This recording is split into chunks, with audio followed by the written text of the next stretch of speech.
We got to get moving. So I'm going to wrap up satellite, and then I'm going to poll you guys. I see there's not quite as many people in here at the moment, because I have 2 topics left, and I'm not entirely sure I can get through both of them. So we're going to have to go by the majority rules kind of a thing. All right?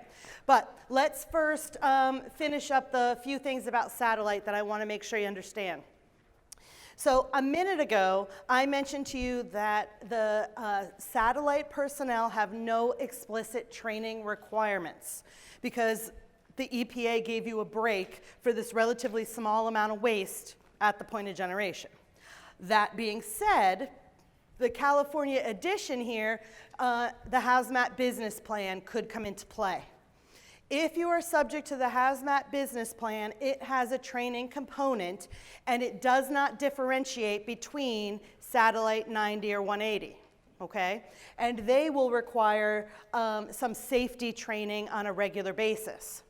So you need to understand that from the rules that come directly from the EPA, their perspective is satellite personnel don't need to be trained. But if you're subject to the hazmat business plan, well, then it's game on again. Now, just as a quick note, because we're certainly not opening up the can of worms, which is the business plan. But if you're not sure, I have it in your material. You're subject to this business plan if you generate 500 pounds or more, or 55 gallons for liquids of a specific hazmat. 200 or more cubic feet for compressed gases, and then there's some other stuff if you have radioactives that may trigger it. So if you trigger this, then you would be subject to some training for your satellite personnel. Okay? So that's the satellite portion. And as we saw, we had a lot of great conversations and cleared some stuff up. Any last thoughts or recommendations?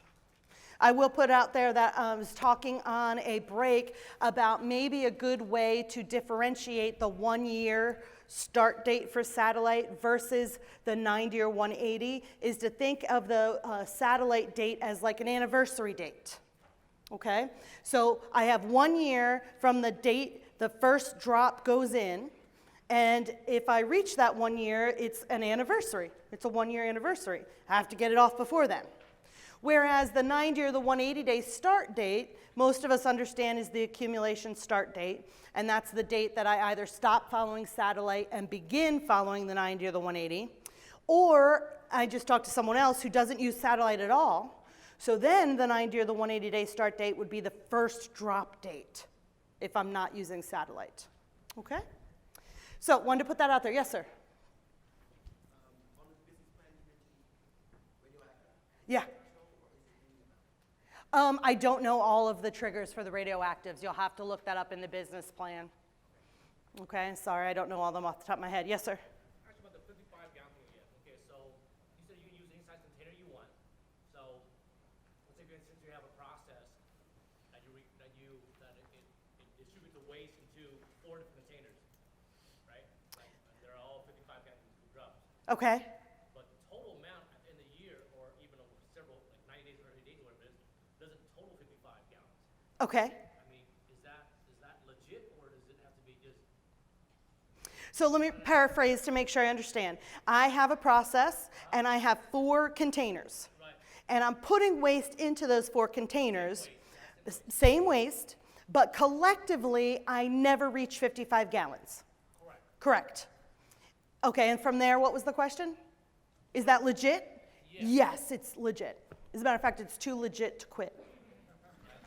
So the rule in that is basically just if it was a 55 gallon. Yep. Remember, just keep repeating to yourself. It's the amount of waste, not the amount or type of container. Okay. That's really an important statement in the satellite world that we forget. It's the amount of waste, not the amount or type of container. So weight doesn't really matter then. It's not until it's a 55 gallon. Well, and someone else asked me that on a break too. They said, basically, I don't measure in gallons at my satellite location. I have rags, for instance. How do I measure then? The EPA's stance has always pretty much been, this is how we measure. I don't care how you measure. You just better be right.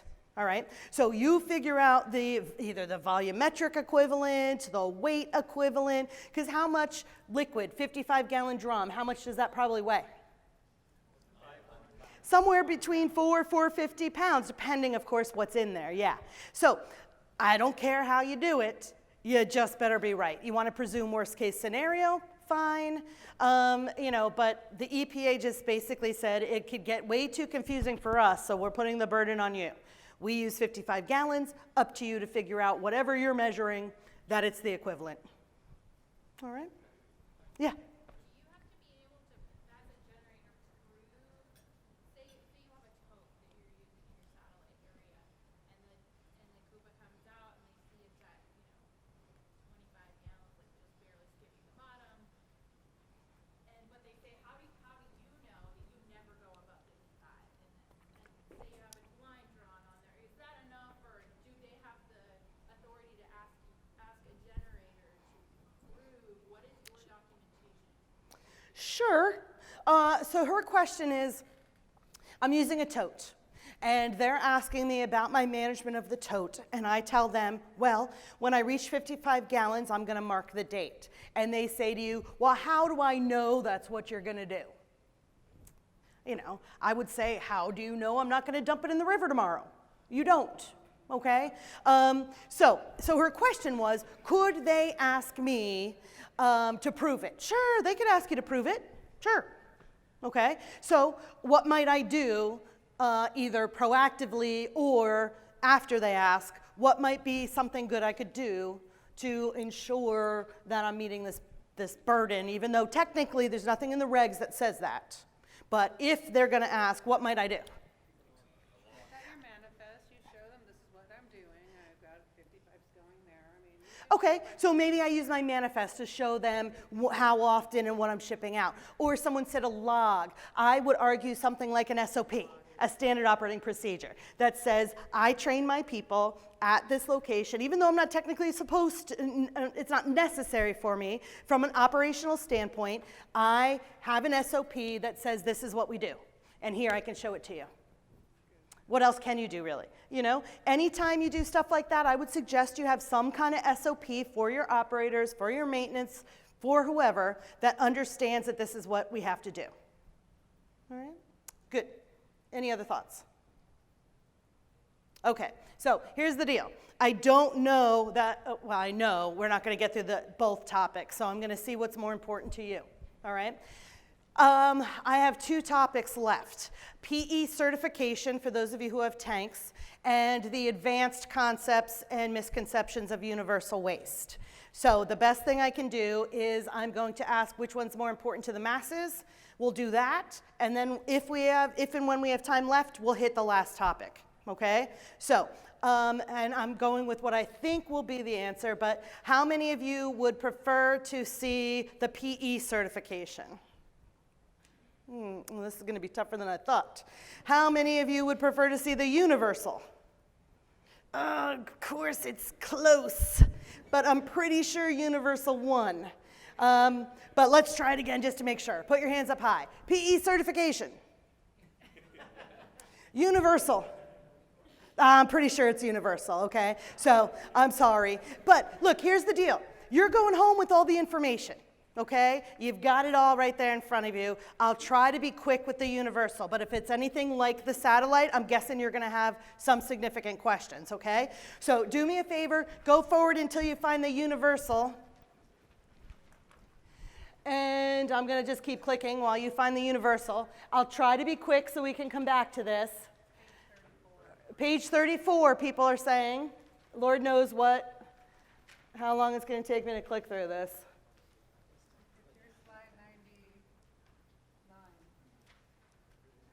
Wait for it. Wait, I'm getting there.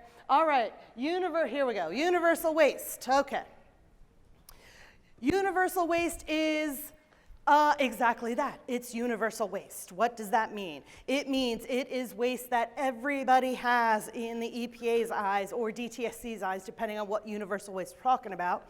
And so they gave you less stringent management requirements because they believe this stuff poses very little risk to the environment, okay? That's big picture of what universal waste is. Now, I'll try to get through the fluff too, so that way we can get to the important stuff. Universal waste, make sure you understand, is first and foremost hazardous. That is a common misconception, okay? Just because it's given a different designation and less stringent requirements does not mean it's no longer hazardous waste, okay? So that's pretty important to understand as well. And with limited exceptions, universal waste has to be recycled here in the state of California. They are not actually that stringent at the federal level, but basically here they say, in order to get this benefit, we're going to encourage you to get this benefit, but we want something in return. We want you to recycle this stuff. There are a few things that actually could be sent for disposal that we'll touch on, but generally they want you to recycle it. And in a nutshell, here is what's universal waste in the state.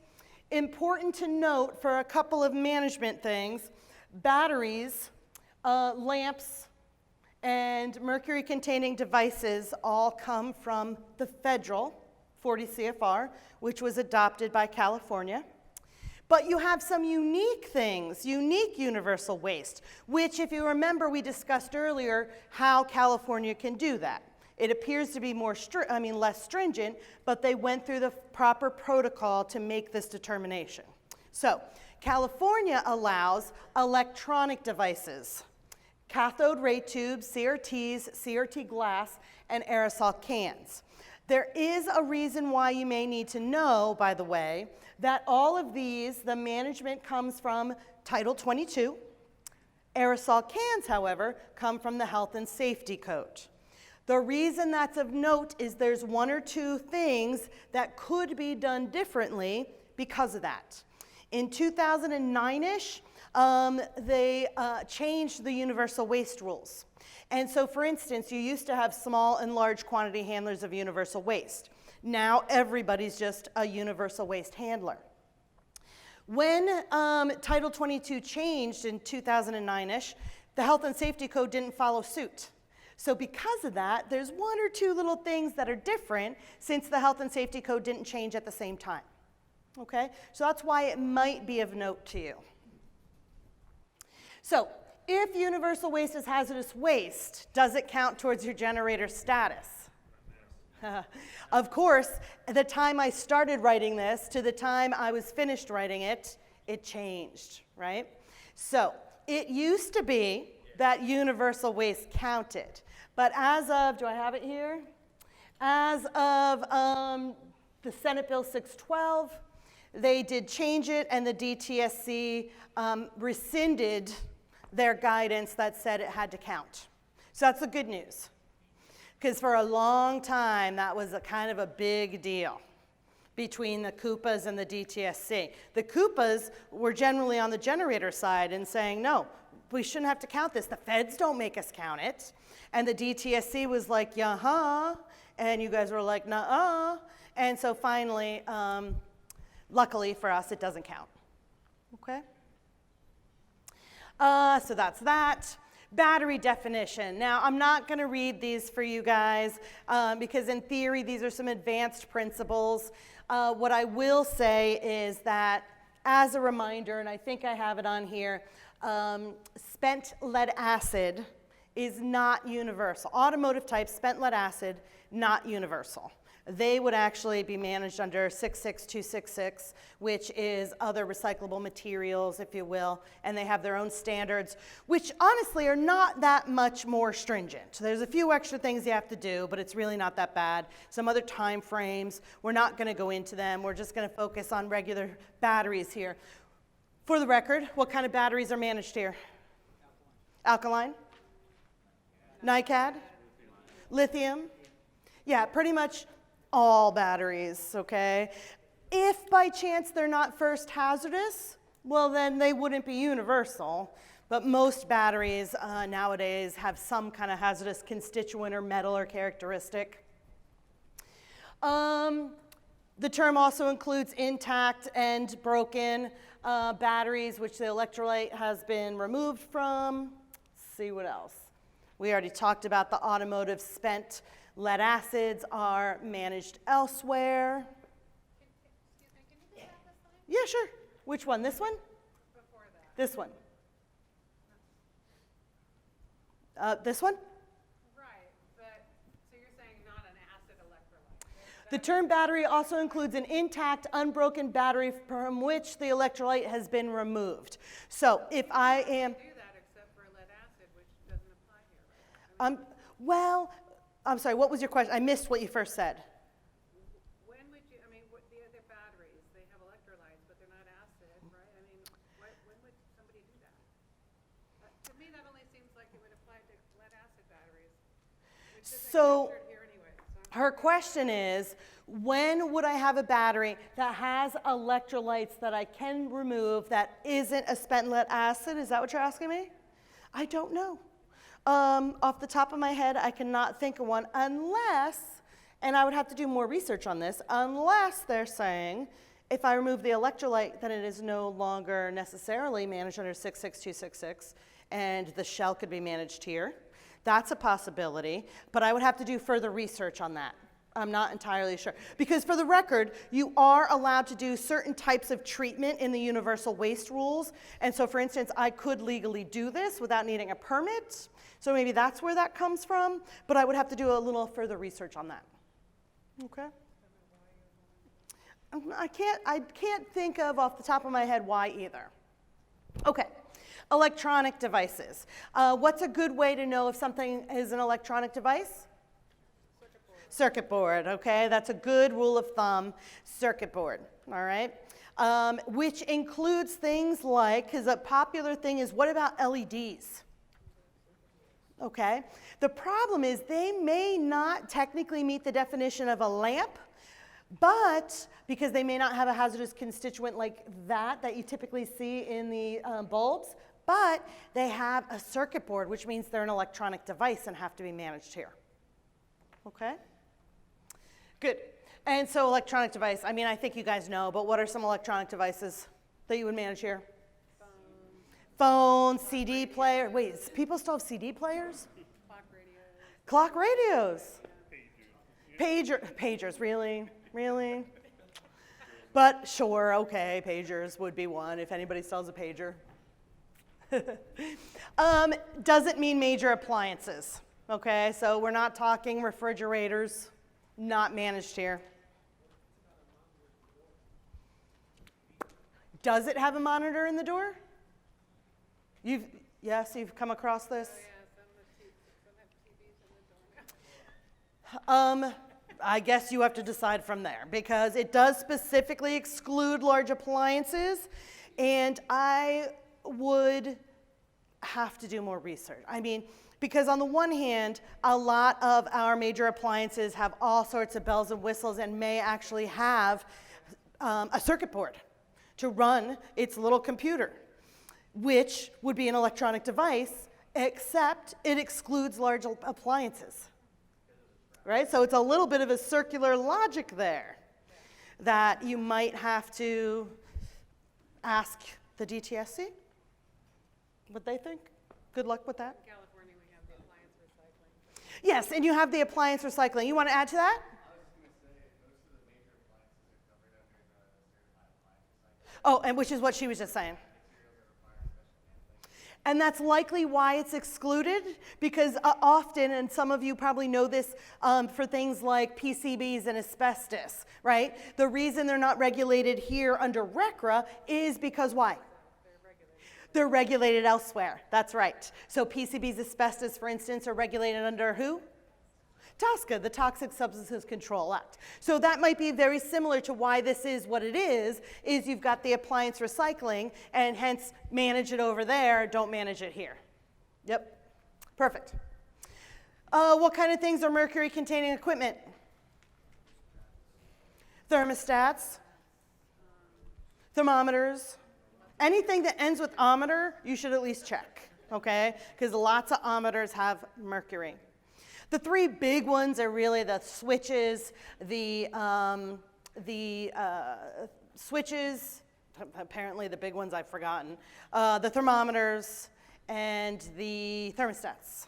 They're the big ones. But again, check anything with ohmmeters. Let me ask you this. Is a light bulb, is a fluorescent light bulb a mercury-containing equipment?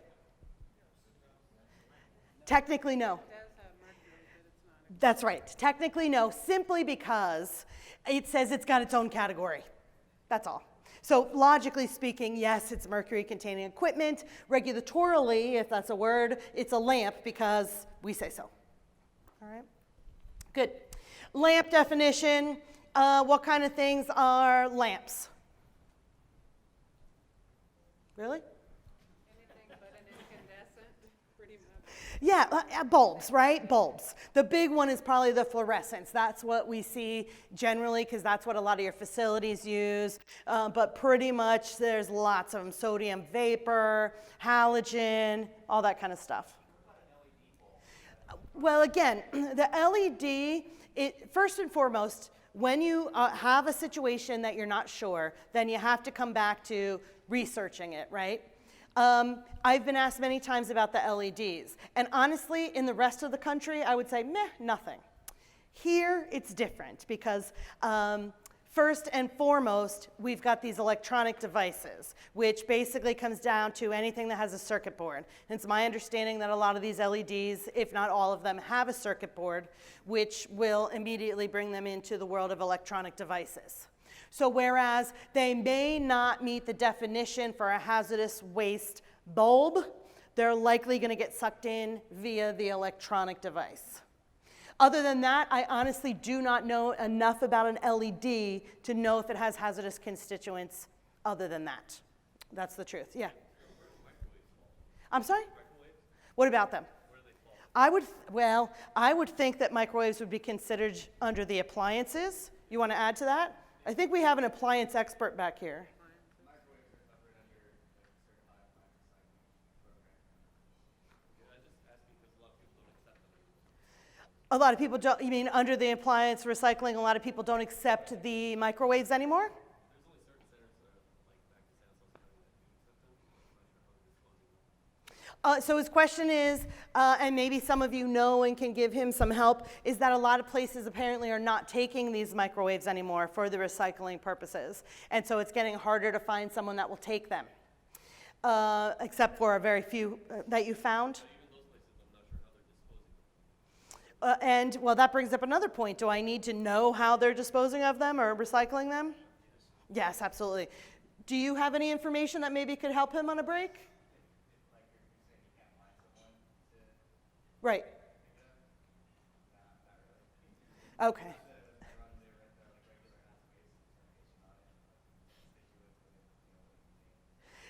So what you're saying is you're basically making the Haz Waste ID and then following through with a TSDF of some sort to take care of it. Yes? Then it would be what you have to do, right? Yeah. So basically, what he's saying is if you can't find a certified recycler, then you're going to have to treat it as Haz Waste, basically. Right? Did you have something? That was more on the LEDs. I just Googled it, and I did remember there were some hazardous constituents. It says lead, arsenic, and many other. Oh, that's right, arsenic. I forgot about the arsenic. I mean, what happens? Does that ever, who would change that? That would be California state regulation that would have to include LEDs, right?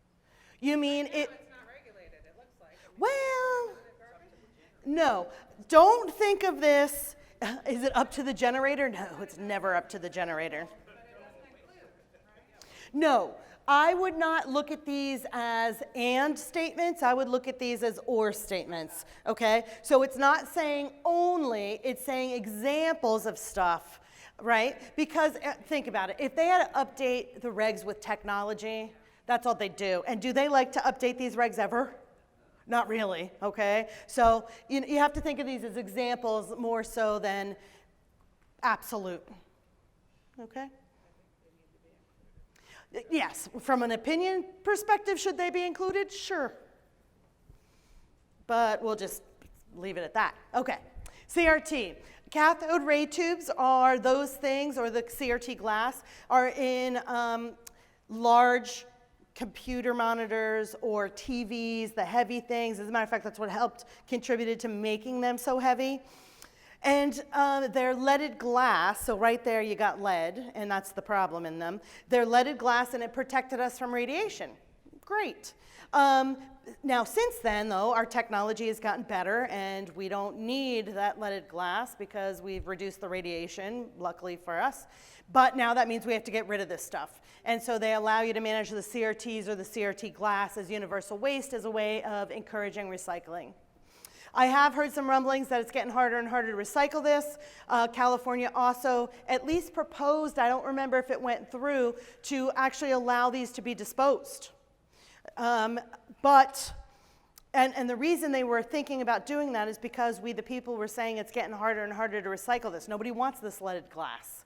So I don't recall that actually going through, but it was something they were looking at. And of course, as you guys can probably appreciate, it was going to be an emergency regulation, and I first heard about this probably 2 years ago.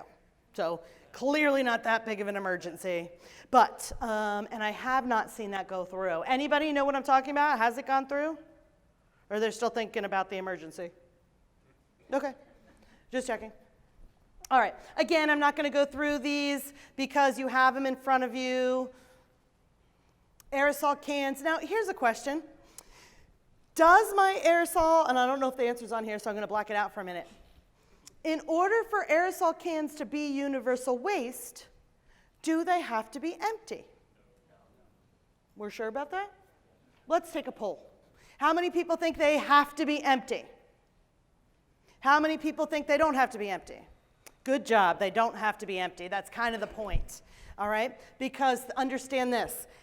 If, in fact, they met the definition of empty, RCRA empty, what could I do with them? Scrap metal or throw them away. What? Craziness, but true. So, because they're 5 gallons or less, and that's one of the rules that says if it's 5 gallons or less and it meets the definition of empty, it could be thrown away. But you know, maybe not the best management. So what most of us do is the scrap metal. Perfect. So why, if we could throw them away or recycle them as scrap metal if they're empty, would I manage them as universal? I might not. So that's the point I'm making, is that they don't have to be empty. Okay? Questions?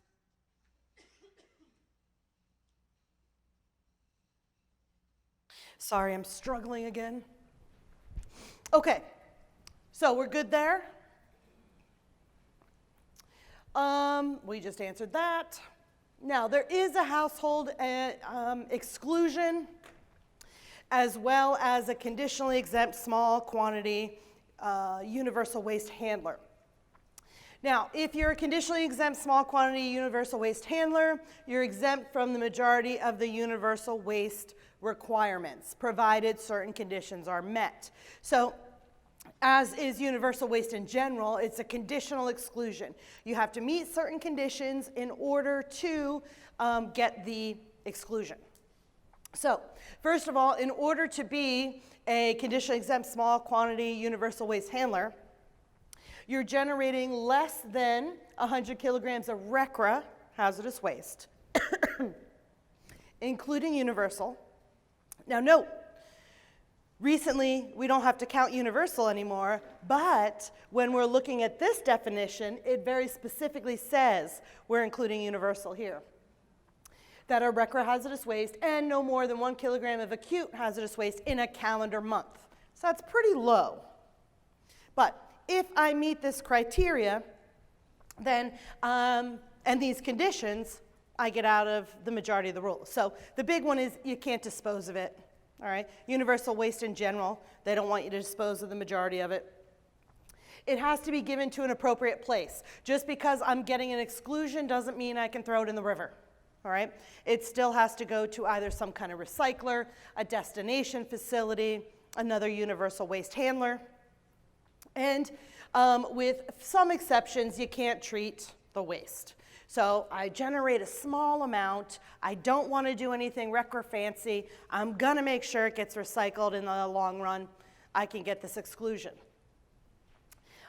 Universal waste handlers are also in general prohibited, of disposing of their universal waste. There are a few exceptions to that. But as we noted earlier, the whole point of universal is kind of try to encourage you to recycle. All right? Let's see what else.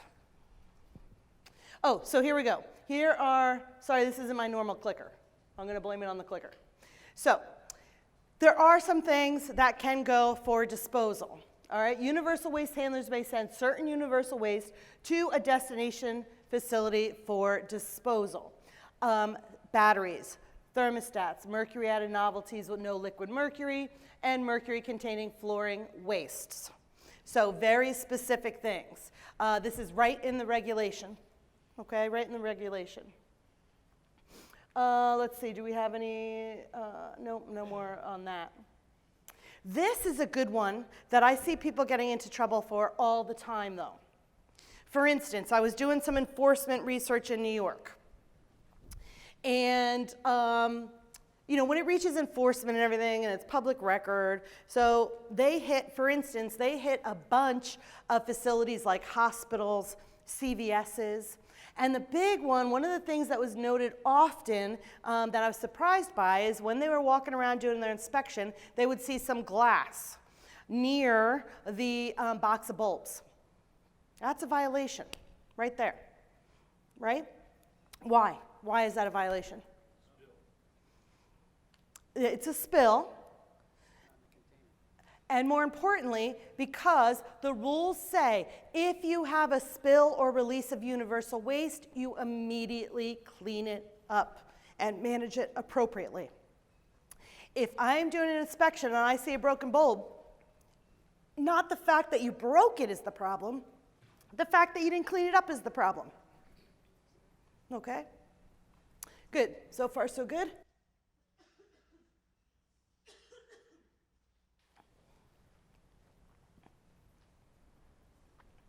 Okay, now, get your cell phones out. All right, and we'll review again what we have to do here.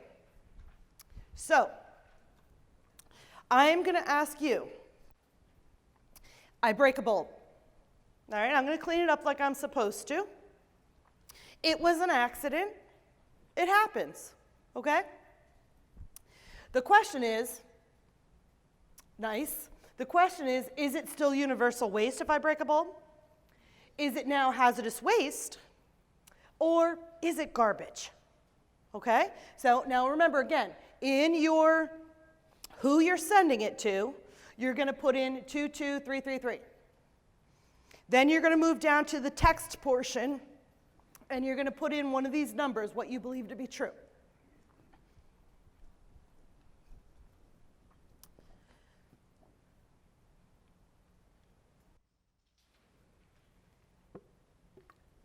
I have such a tickle in my throat.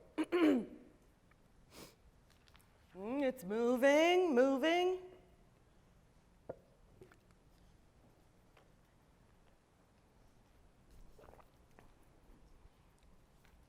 Good, good, I like it. Give you a few more minutes to think about it as tears are running down my face.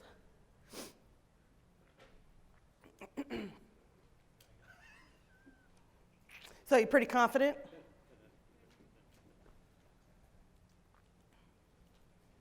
Oh, it's changing. Changing a little bit. Interesting. So about a third of you think it's hazardous waste now. A little more than half of you think it's universal. And a small percentage of you think it's garbage. And you laugh. Any last minute votes? Everybody got in there? Okay. This time, at least the good news is the majority has it correct, all right? However, having said that, this answer doesn't terribly bother me a lot. All right? Now, I'll tell you the reason why, and I'm never going to recommend this to anybody, but we'll talk a little bit about this. The answer should be here. it's still universal waste. There's nothing that says, as a matter of fact, this is what the rules say basically. There's nothing that says that because I break a bulb, it's now hazardous waste. Very common misconception, but there's nothing that says that. If I come across, 3,000 broken bulbs, I'm probably not going to be real happy about that because you probably didn't accidentally break all those. So that's important. And for the record, for the 7% of you who said garbage, let's think about, I'm going to give you the benefit of the doubt that the reason you said garbage is what I'm about to say. Let's say I have a fluorescent bulb and I drop it and it shatters and I clean it up. What is hazardous in these fluorescent bulbs to begin with? Mercury what? Vapor. So it's gone once I've broken it. If I T-clipped that, probably wouldn't fail. And the big scheme of hazardous waste is, if it doesn't exhibit a characteristic, then it's not hazardous waste. However, I would never recommend that you throw these away, because at the very least, even if I give you the benefit of the doubt that you can make that argument at the time, it's at the very least going to be a flag, right?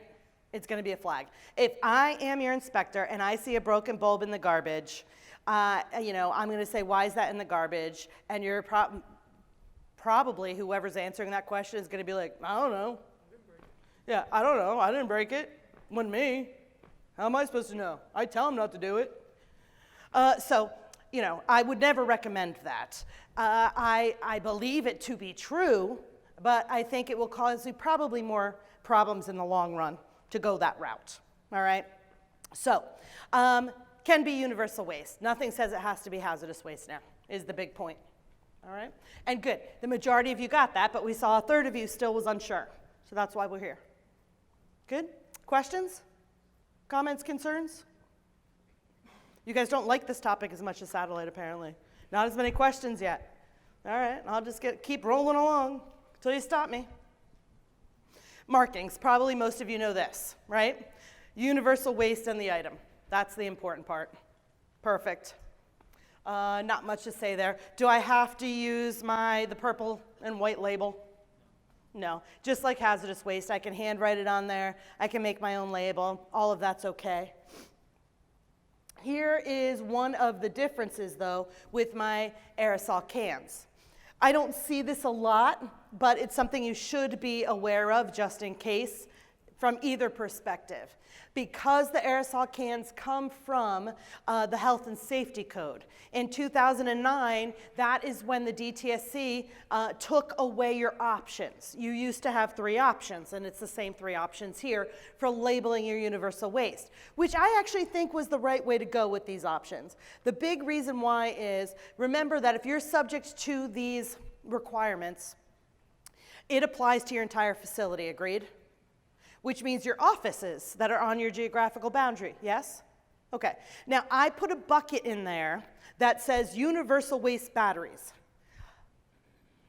Does the copy guy know what universal waste is? Might that intimidate them when they have a battery and they go to put it in this bucket? Might that cause them pause because they're like, well, I know it's a battery, but is it a universal waste battery? Right?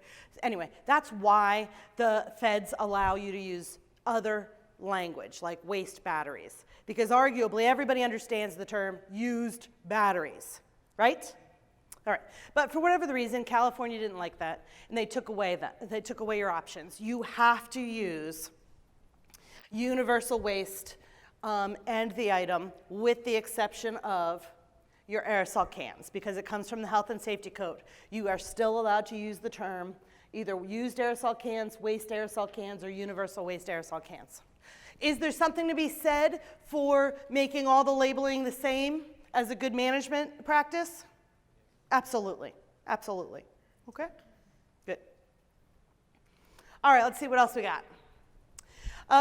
Okay, the EPA ID number. I don't know how practical this is, but what the rules basically say is, if by chance you don't already have an EPA ID number, and you reach 5,000 kilograms, counted collectively of all universal waste at any time, you would need to get an EPA ID number. Especially in California, I don't see this happening often because pretty much everybody needs an EPA ID number anyway. But throwing it out there that you would need an EPA ID if by chance you didn't already have one and you reach that limit. Okay? I'm not going to go into more detail. How long can you keep your universal waste on site? Come on, that was an easy one. Where's the participation? How long do I keep it on site? Up to 1 year. That's, hey, can I ever go over that 1 year? Maybe if you call your CUPA. Yeah, I would agree with you. You talking about the 3-day thing? Not the 3-day thing. If you need more time to facilitate necessary recovery, you can reach out to your CUPA and maybe go over that date. And the point of that is this. Let's say I'm a small company. I got 1 stinking battery and 2 light bulbs, and the year is up. Is that going to be real efficient to pay for shipping of that stuff? No. No, a box that has 2 bulbs in it, for crying out loud. So there may be a need to go over that 1 year to fill the box, and you can reach out to your CUPA and ask to go over that. Universal has less stringent management requirements, and yet I still see people make so many mistakes. Maybe it's too easy, I don't know. But the 1 year is a problem for people. Either, and the big reason is they can't prove the year. And the regs are actually super easy about proving the year. They literally say, well, for instance, they offer you some examples. You could put the date on every battery and every light bulb if you want. How's that sound? Super, right? But it's a choice, okay? Probably a terrible choice, but a choice nonetheless. What's probably a better idea? Label the box or the container, right? Absolutely. And you would use, that would be the accumulation start date. So the date that the first bulb went in there, the first battery went in the bucket, I could put more batteries and more bulbs in there every day for the next year. And I have the date on there. Now, is there ever a time where I could have a bucket or a box that doesn't have the date physically on it? Sure. Sure. You have to prove the date. The regs literally say, we don't care how you prove the date, as long as you do what? Prove the date, okay? We don't care how you do it. Just do it. So the most common application of that is we put it on the box, we put it on the bag, we put it on the drum. But that's not necessary if you can prove the date. So they offer you some other ways. They say you can keep a log. So I just basically say I got a battery today. I keep it on a clipboard. Anytime I get another battery, I add it to the clipboard. And that's my way I keep track. All right? It literally doesn't care as long as you prove the date. The problem is that things like, again, in some enforcement research I was looking at recently, they got CVS. They got like 14 CVSs in this one county. Because they come in, and someone's working behind the register, and there's a return box. And the return box has some batteries in it. And they say, hey, how long have those batteries been there? I just came in at 3. I don't know. Well, if you can't tell me how long, well then, I'll presume it's been over a year. And now you're in trouble. You need to prove it somehow, period. Did I see here? Go ahead. You know what? I'll put that out to the CUPA. My opinion, I usually tell people, meh, I don't love it. Okay? But let's see what the CUPA say, the inspectors say. So his question is a shipping paper showing that I ship off every 6 months my batteries and lamps, is that good enough to you to prove my universal waste wasn't there for a year? What do you think? My inspectors, what do you think? Yes. Yes. Maybe. Yes. Anybody else? Yeah, yeah. So it looks like the consensus is generally yes. Again, I'm kind of mean. And, my take on that is, you're showing me when it leaves. You're not showing me when it entered, right? So I could have shipped this bulb 6 months ago, but I could have had it here for 13 years. Now, arguably, a clipboard might do the same. So generally, they said, yeah. Okay, and I think that's true. Generally, I think that's true. I'm just kind of tough. And I'd be like, I'm not sure about it. Did you want to add to that? Did you say? I don't think we would have the time to go any farther than that. Well, that might be true too. Realistically, Due diligence, yeah. it is universal, but it's a little lower on our radar. And Bob's a good guy. Yeah, yeah. And again, common sense. You show me that you're shipping it off every 6 months. Is it really worth my effort to try to prove you wrong? Only if you're a jerk to me, Bob. Then maybe, okay? But you seem to be a good guy. I'll probably leave it at that. Well, I can't accept dinner because then you might be bribing me. Actually, I'm a trainer. You can buy me dinner. I'm fine with that. What do I care? Good. Anything? And the bar here is pretty expensive. Any other thoughts there? I could also take Disney tickets, just putting it out there. I'm just saying. I'm going to Disney on Friday in Orlando. Yes, sir. I was told by someone that all the boxes containing the bulb have to be closed. We didn't get there yet. So let's see where we are and where we're going to go. Inventory systems, where you can ship your stuff. You can ship it to another universal waste handler, so that could be like a sister site. You could send it to a destination facility, which is a term uniquely used for universal, by the way, which simply means a recycler or a TSDF, and a foreign destination. The reason that's of note is simply because the import-export rules are not as stringent for universal waste. Probably not something you commonly do. The most common application here is going to be your destination facility, maybe a sister site, but generally a destination facility. Why might it be beneficial to me to send it to a sister site? Consolidation and then shipment, right? So I have a bunch of small sites, maybe I'm going to send it all to one to get a bulk shipment discount. Yes, sir. Yeah. Say a city collects these waste from different businesses within their jurisdiction. Under what category would they be? So I think what you said is a city accepts this stuff, like e-waste, from generators, right? And what category would they be? They would likely be, I'm looking for my pointer, a destination facility. Remember, because universal waste is getting out of a lot of the rules, well, I'm rethinking that now. They don't need a permit per se, depending on what they're doing with it. So, yeah, it would really depend on what they're doing with it in the long run. My guess is if it's a city that's accepting it, they're not treating it themselves, right? So in that case, I would probably put them in the destination, another universal waste handler category. If instead they're physically recycling it or dismantling it or something like that, they would probably be a destination facility. So I think it's important to note exactly what they're doing. Are they simply collecting it and then they're going to send it to an actual recycler? Or do they have the capacity to do the recycling themselves in some manner? And I think that would make the difference. Yeah. So it's not a straightforward answer, but yeah. Now, to send it to a sister site, is there a certain DOT? Of course. Jump through Of course. papers? Well, it depends. You know, so his question is if I'm, regardless of where I'm sending it, whether it's a sister site or not, DOT rules apply, period. All right? Anytime you ship any of this stuff, whether it's universal, 90, 180-day hazardous waste, the spent lead acid batteries, it all comes with the caveat that DOT rules apply. And you would have to, in theory, make a separate classification. You know, a lot of this stuff would likely not be a DOT hazmat, to be honest with you. Based on their classification, your bulbs probably wouldn't be. Your batteries, it depends, you know, maybe a corrosive class 8, maybe not. So it would be an independent classification. So the answer is yes, those rules are applicable, but it just depends on what the stuff is as to whether there are rules for it. Okay? Yeah?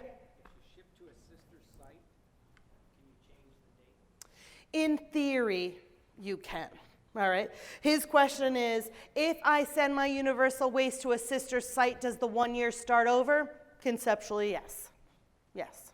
okay? So in theory, I suppose I could just keep shipping it back and forth. But again, I'd be real careful with that. I saw a hand. I would think that if it's like a city and they're getting it from different sites, then they're gonna consolidate, yeah, it's got another year. Yes. I should pick them up from like a household hazardous waste, temporary event, and they're gonna get rid of it. Yes, I would agree that generally, if the city is accepting it, they're probably not the ones that are treating it. They're probably just working as, well, a collection center, and then they're going to send it on.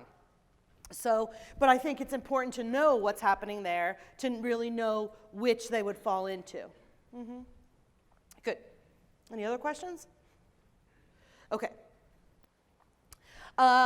Universal waste not required to be shipped on a manifest. DOT rules apply, so if it meets the definition of a DOT hazmat, then you would need to use some kind of shipping paper, okay? A separate classification entirely. Now, the important part of understanding, whether you're an inspector or a generator, the important part about the beginning when I said it's important to know what's a RCRA universal waste and comes from 40 CFR versus what is a Title 22 universal waste. And the big reason for this is where you're shipping it and how you're shipping it. If you have a universal waste that comes from 40 CFR, your batteries, your lamps, your mercury-containing equipment, and I ship that, let's say I keep it in the state of California. Do I need a universal waste manifest to ship my light bulbs to San Francisco? What do you think? It's too easy of a question. You're afraid to answer, right? No, I can ship my light bulbs to San Francisco. I don't need a manifest. Perfect. If I ship my lamps to Texas, which, by the way, is a right to have hazardous waste state, okay? If I ship my lamps to Texas, do I need to use a manifest? What do you think? No, because lamps are also universal waste in Texas. Perfect. Now, what if I have my electronic devices, and I am shipping my electronic devices to San Francisco? Do I need to use a manifest? No, that is correct. If I have electronic devices that I am sending to Texas, do I need to use a manifest? Yes, because they are universal waste that are exclusive to the state of California. As soon as they leave California state boundaries, they become full-fledged what? Hazardous waste, which means they would be subject to manifesting. So it's important to understand. Aren't they not a waste though? In Texas, they are not a universal waste. They are not given the less stringent management requirements of universal waste. And remember, universal waste is first and foremost always what? Hazardous waste. So if Texas doesn't recognize things like CRTs and electronic devices as universal, then they must be hazardous. And if it's leaving the state of California and going to Texas, it would have to be on a manifest. So it's really important to understand where this stuff is going. If you're keeping it in the state of California, no problem, no manifest. If you're sending it outside of the state of California for some reason, maybe you get a price break, then you need to understand whether this is a universal waste that's unique to the state or whether it's a universal waste that will also be a universal waste at its end destination. And conceptually, every state within. Yes, sir? Yeah, that's what I just threw in there. In theory, yes. Yes. Do I think everybody does that? I don't think so. But from a regulatory standpoint, in theory, you would. Okay, good. If what?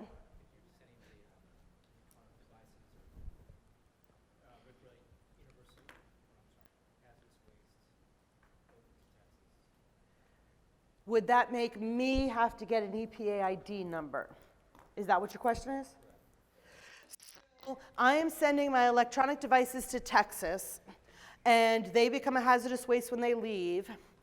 I don't see why, just thinking through the system, because at the point of generation, They were a universal waste which was not subject to the majority of regulation. So at your facility, you wouldn't count that towards your generator status. So I don't believe that just because it crosses the state lines that you would have to add that now towards your EPA ID. I don't think that's true. Well, no. No, it doesn't. There is a spot for an EPA ID number on the Uniform Hazardous Waste Manifest, but a ton of people use the manifest that don't have to. It's not hazardous waste, which the DTSC frowns upon, by the way, shipping non-hazardous waste on a hazardous waste manifest. As a matter of fact, in Texas, they have a separate number that they require certain materials to be manifested, and you use a totally different number, even though they're making you use the manifest. So I cannot, unless there's another reason I'm not thinking through, I don't believe that is true. Yeah, good. Any other thoughts? Okay, what are we doing? Tracking universal waste. All universal waste handlers have to keep track of their universal waste shipments. That can be, again, pretty easygoing. You don't have to use a manifest, for instance. But if you wanted to anyway, okay. A log, an invoice, a bill of lading, any other kind of shipping document is fine when keeping track of this stuff. Training, this is kind of a big deal though. In 2009, when they revamped the universal waste rules, they threw in a bunch of training. One could argue that the universal waste training standards are actually more stringent than small quantity generator training. Anybody happen to know? I'll give you a prize. Anybody happen to know what the, and you can't win a double prize. Anybody happen to know what the small quantity generator training requirement is? Anyone want to give it a shot? Give it a shot. They only need to be trained for signing the manifest. No. No, you can't. You won a prize. Nope. Anybody else want to try? What'd you say? Not quite. What did you say? A tailgate meeting. I have no clue what that is. That might be true. Okay. That would include training. Okay. They have to really fill out. I'll give it to you. I'll give it to you. All right, so here's the deal. Small quantity generators have to be thoroughly familiar with waste handling and emergency procedures. Done. That's the entire small quantity generator training. Okay? Thoroughly familiar, waste handling, emergency procedures. Done. Now, let's look at what the universal waste handlers are supposed to do. First of all, it says any personnel. And if you look at the definition of personnel, it says it is anyone who consolidates, sorts, treats, recycles, packages, offers for transport, relocates universal waste. That's a pretty big definition. They don't even define who you train under small quantity generator. They say employees. Then they go on to say, personnel does not mean people in the course of their everyday work simply remove something from something and put it in a box. So that means that your office workers who replace the batteries in their calculators, I don't know who has calculators with batteries anymore. I mean, it's all on your phone and everything, but let's say someone's got one, all right? I just replaced my batteries. You are not required to be trained. Okay, perfect, great. But here's the problem. In looking at this definition, consolidate, sort, treat, recycle, package for transport, offer for transport, physically relocate containers, and then this one that says, well, not if you're like an office worker. Okay, so here's the blurry line. What about your electricians? Right? They're removing fluorescent lights.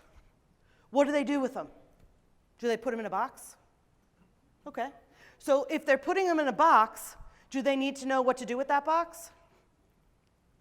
So do you think they need to be trained? It kind of sounds like it, doesn't it?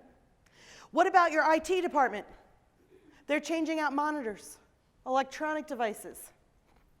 What are they doing with them? Probably storing them in their office under their desk, right? Yeah. So might they need to be trained? Yeah. So that's what becomes tough here with this definition. And honestly, I haven't seen it be tested enough to know. So it's your decision to try to figure out, do my electricians, do my IT, what is the expectation that they're doing with it? If they're simply bringing me the monitor, then they probably don't. But I don't think that's what's happening, okay? If they're bringing me the light bulb and I'm gonna put it in the box, they probably don't need any training. But my guess is your electricians are putting lamps in boxes, and I'm gonna show you in a minute why that's a huge area of non-compliance. And so if you're not training them what to do with that box, they're gonna get you into trouble, and I argue they need to be trained. Question? Our county IT puts them in their warehouse, which is permitted then by us, the CUPA. Okay. So, And they get trained too. right. So who does that, did you say? Our county IT, Your county IT puts them in their warehouse, and that's okay with you being the CUPA. because they're permitted. The monitors, though? Yeah. Yes, and I'm okay more with that because the regs basically for monitors just say you need to kind of containerize them, contain them on a pallet or something like that. So I agree. I would be cool with that too. Did I see another hand over here? Yeah. I would argue that you would have to train them in order to keep the company. I agree too to some extent. Minimal training, at least signs saying, Exactly. put this here, something, or you're gonna get into trouble. Yep, and I agree. And if you're, basically what she's saying is if you're using common sense to some extent, everybody needs to know, don't throw the light bulbs away. And that could be a tailgate meeting where it's just a casual meeting in a break room. That says don't throw the lamps away, that's right. Yes, well, but, and his comment was, again, that can just be a simple tailgate meeting, which is, hey, don't throw the lamps away. I would tend to agree with you with the exception of we haven't gone through all the details yet. Okay, another question? All right, so let's look at some of these details. When and or how often do universal waste handlers need to be trained? Let's start there. How many of you think it is initially? There could be more than one answer here too. How many of you think annually? How many of you think that they don't specify? A couple of you, okay, good. Let's answer it, initially and annually, okay? And again, small quantity handlers, the entire training, thoroughly familiar, waste handling and emergency procedures. Did I mention anything about time frame? Small quantity has no time frame. Universal waste handlers, initially and annually thereafter. So again, arguably, universal waste handlers have more strict training requirements now than small quantity generators, believe it or not.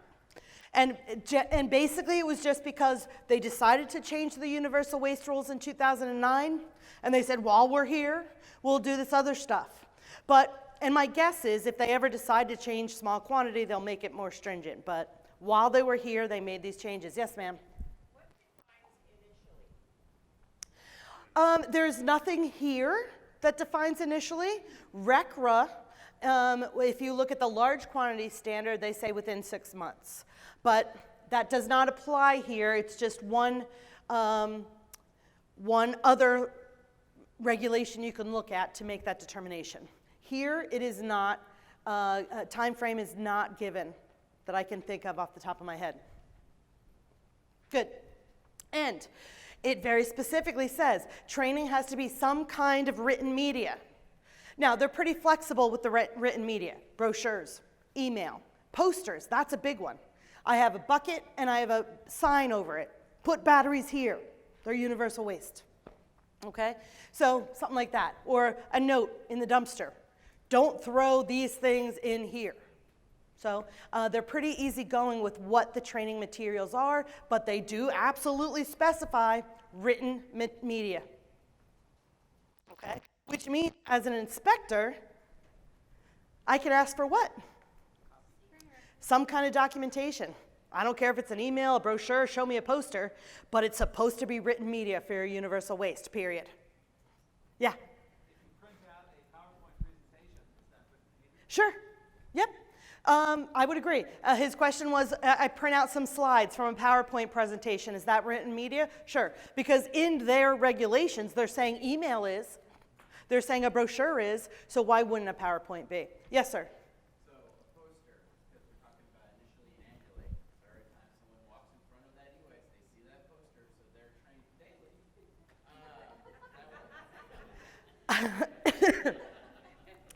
I cannot say, I mean, I like your logic. You know, if you said that to me, I'd probably give you kudos for nice. Yeah, okay. I can't promise, but I get what you're saying. Yeah, because it kind of feels wrong. You know, it's one of those things that when you say that to me, my knee-jerk reaction is that kind of feels wrong.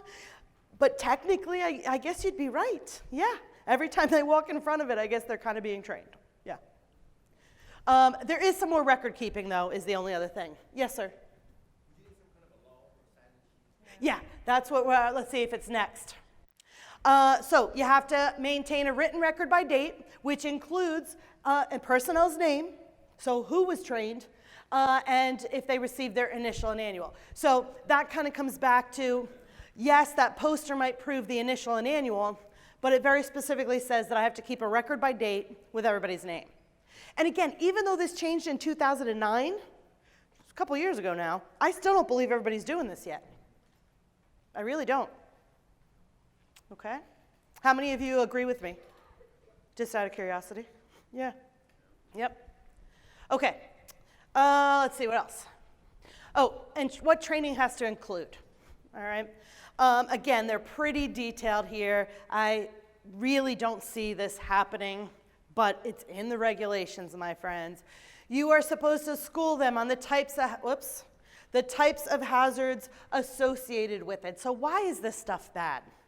You are supposed to tell them the proper disposition or lack thereof. Don't throw it away, okay? Can't go in the garbage. Where it can go. So where am I supposed to put this stuff? You have to also identify what happens if I find a leaky battery. I break a light bulb. I break a thermometer. Am I allowed to clean it up? Are there OSHA standards that say I'm not trained to clean it up? Am I supposed to call somebody? So what am I supposed to do if I come across a leaky battery, a broken bulb, whatever the case may be? Or who answers those questions? Training must cover, as applicable, also everything else associated. So again, a lot of detail here. You're, in theory, supposed to train your employees on the labeling, collecting, handling, consolidating, and shipping. So again, it comes back to my electrician. If I take a lamp out and I put it in a box, am I supposed to have a label on that box? Yeah, that says universal waste lamps, right? So right there, you have to train them if that's the expectation you have, that they're gonna put it in a box. At the very least, they need to know a label goes on that box and or maybe a date. Game on. Okay? So you have to think about what you're asking them to do. There's also notifications. This is more for anyone who intends to accept and accumulate. Generally speaking, that would be your recyclers and not you per se. So the city who's doing that collection, or if I am sending it to a sister site, then I'm supposed to notify the DTSC 30 days prior, because why do you think they make you notify if you're doing a collection, if you're collecting the stuff? They want to know what you're doing with it, right? Yeah. So they're going to ask you some questions maybe. Did I see a hand over here? I'm not missing anybody. All right. And the notification, I'm not going to go into detail. You have it there, but it doesn't apply to the masses. So we're going to go a little faster. There's also an annual report. Now this might get more of you, because notice if you accept more than 100 kilograms, but the one that probably gets some of you is you generate 5,000 kilograms or more of, note, only electronic devices, CRTs, or CRT glass. This is the California stuff. That comes from Title 22. So it's only these three things. It's only if you generate 5,000 kilograms or more. in a calendar year, then you have to do an annual report on February 1st, which is the best day of the year. Why is that? It's my birthday. That's right. That's right. I just turned 29 and holding. Perfect. Okay. The waste report, again, you have it there. I'm not going to go into detail because there's more important things that I want to talk about here in the last couple of minutes is what you can and cannot do as far as things like closed containers and such. So, for instance, do my batteries need to be kept in a closed container while I'm accumulating it during the 1 year time period? No. No is the correct answer, okay? Only if it shows evidence of leakage, crackage, or damage. So the acid may come out, the hazardous constituents may come out. Then the rules say you must place that in a closed container. But I simply have spent intact batteries, okay? They don't have to be in a closed container. And again, that's kind of important because if you've got receptacles around your plant for batteries coming from various areas, you know, if they had to close it every time, well, it wouldn't happen. All right, which we're going to see here in a minute. Yeah. Can you accumulate mixed batteries? Mm-hmm. You don't have to sort by chemistry? Technically, no. So his question is, can I throw all different kinds of batteries into a bucket? Sure. Here's the deal. I kind of, you know, sometimes people are like, oh, she's so bitter and she mocks them a lot. But when the EPA RCRA mission is to protect human health and the environment. But when you really look at the rules, the human health part, meh, not so much, okay? They're like, OSHA will take care of that. So you have to follow everybody else's rules. But from EPA's perspective, and DTSC, adopted as is, they say, hey, you want to put all the batteries together? Have at it. We don't care. Probably not a great idea, because can these batteries react with one another? Yeah. And so from a safety perspective, I'd say that's probably a terrible idea. But there's no prohibition for it under RCRA. RCRA says you want to sort them? Great. You want to put them all together? Fine. Do I have to tape the terminal ends while I'm accumulating? No. Not under RCRA, you don't. Nope. Again, human health? Meh. All right.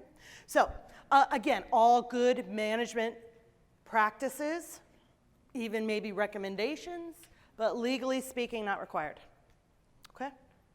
Under RCRA. That's always my caveat. Could someone else be telling you to do that? As a matter of fact, when you go to ship it, who's going to make you segregate and tape the ends?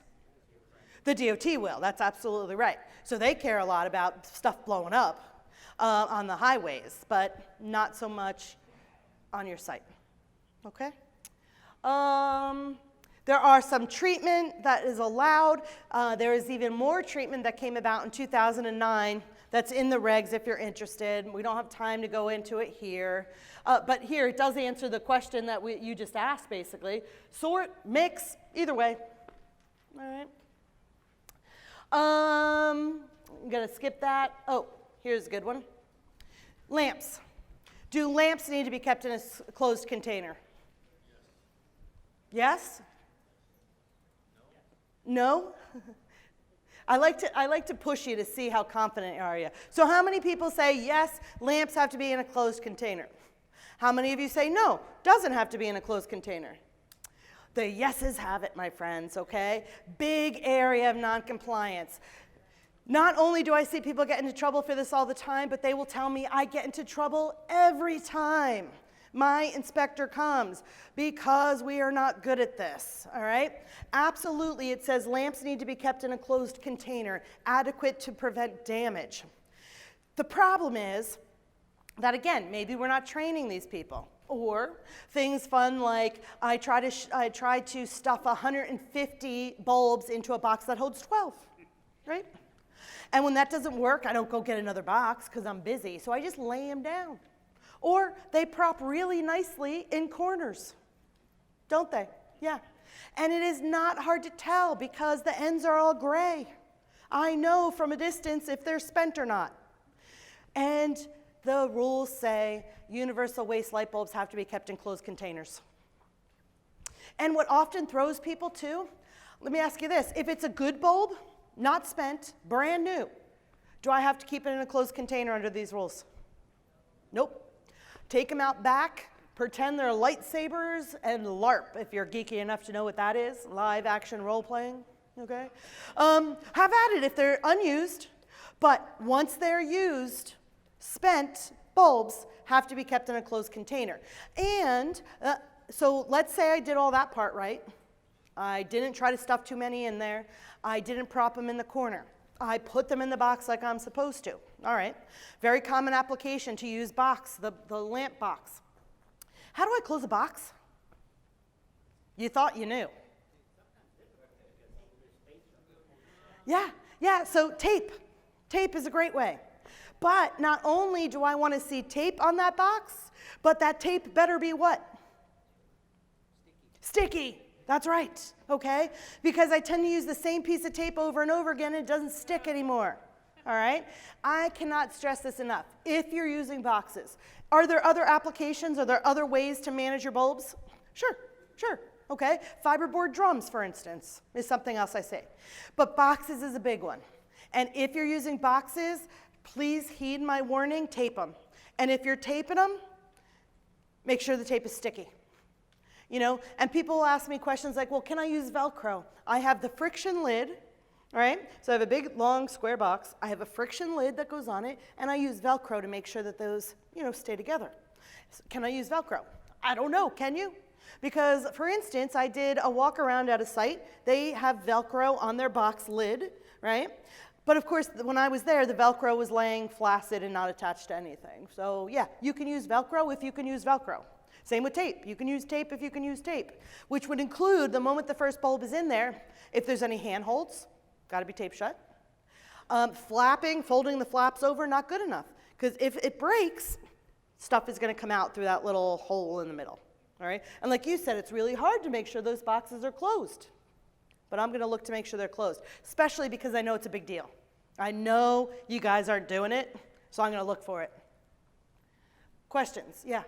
What I find sometimes is that the electrician will take out a fluorescent tube, put in a used one in the same box. And then you don't even know necessarily? Well, they will know because they'll be able.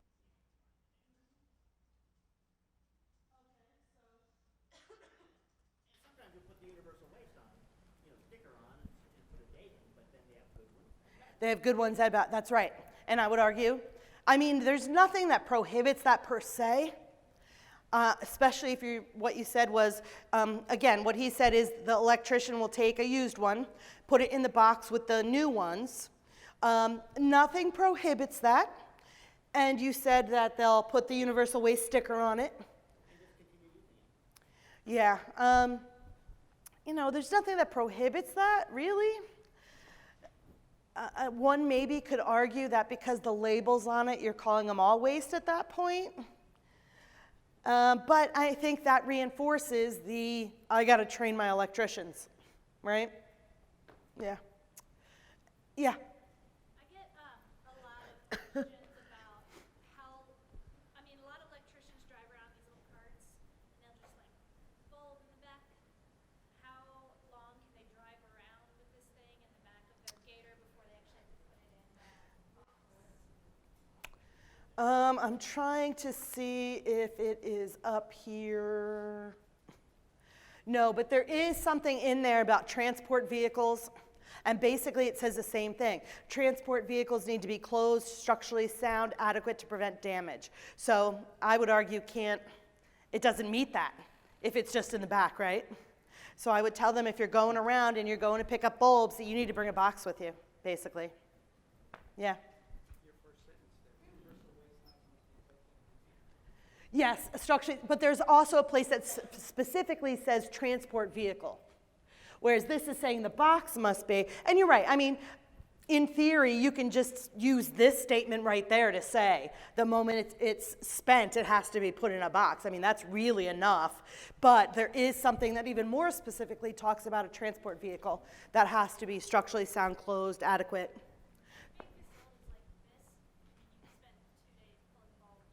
Out of everywhere.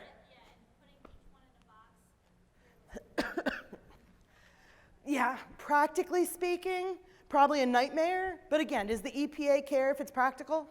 No. No, I guess what my question was is, does the EPA or DTSC have any more specific guidance on how quickly it needs to go into a box? No. I have no, and I doubt you'll find that. Her question was, does the DTSC have any guidance as to how quickly the spent bulb needs to go into the box? No, I doubt you'll find that, because they're going to look at this and say, immediately. I don't need to give you guidance. Immediate. It's spent. Immediate. Yeah. Good. Any other thoughts there? Okay. We already talked about this. This applies to, and you'll see it repeated in there, because it applies to all universal waste in general, but the places I see it the most often are going to be your corroding batteries and your broken lamps. The moment you have a corroded battery where it's getting out of the battery and could get into the environment, or the moment you have a broken bulb, they have to immediately be cleaned up and put into a closed container. All right, lamps have to be regardless. Batteries would only have to be if they show the evidence of leakage, crackage, or damage. Mercury-containing equipment, wow, it's a nightmare, to be honest with you, in the universal waste rules. As a matter of fact, there's things in there that I find to be absolutely reverse of what they should be.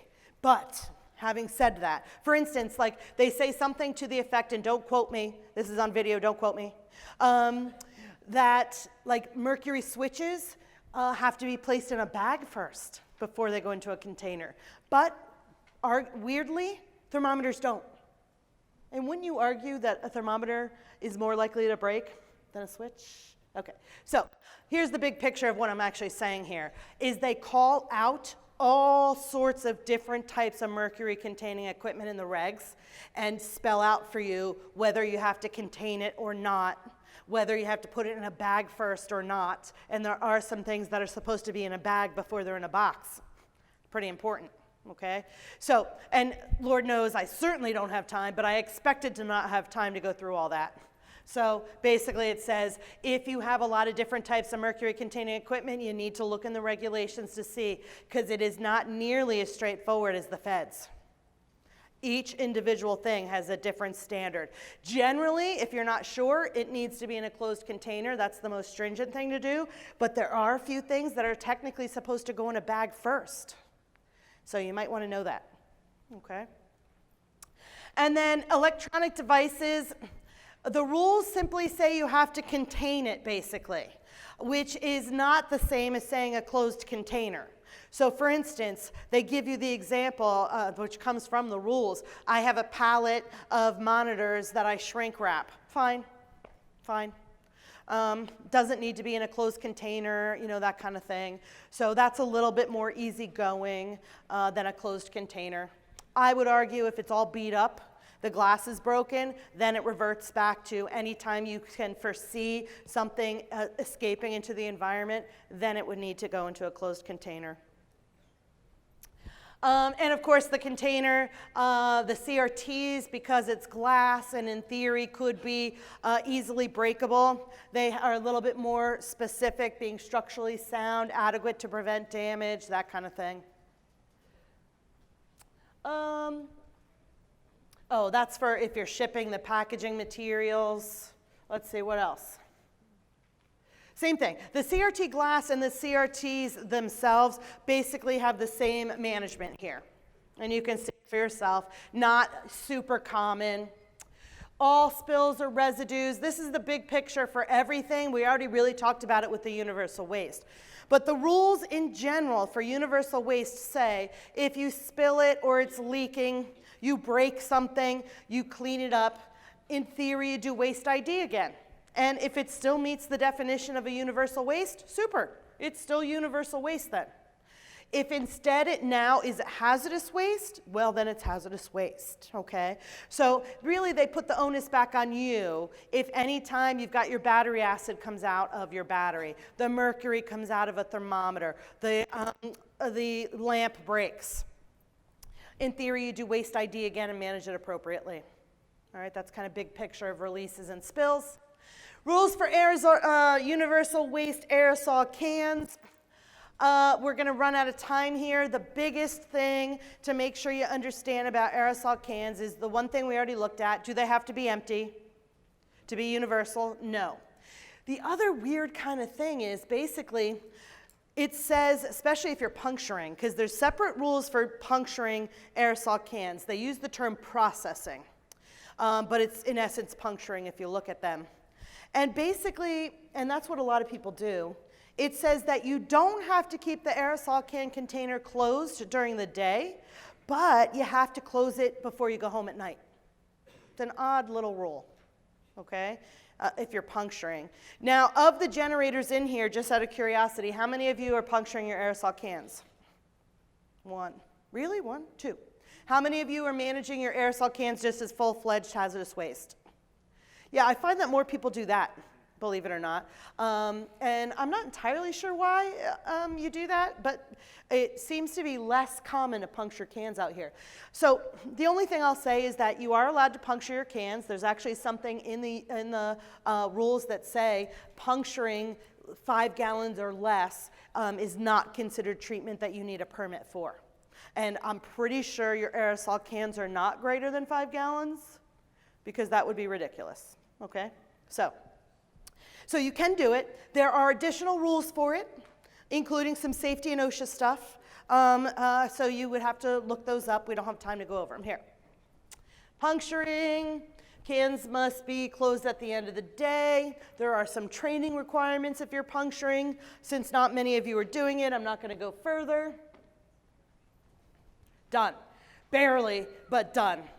All right? Thank you.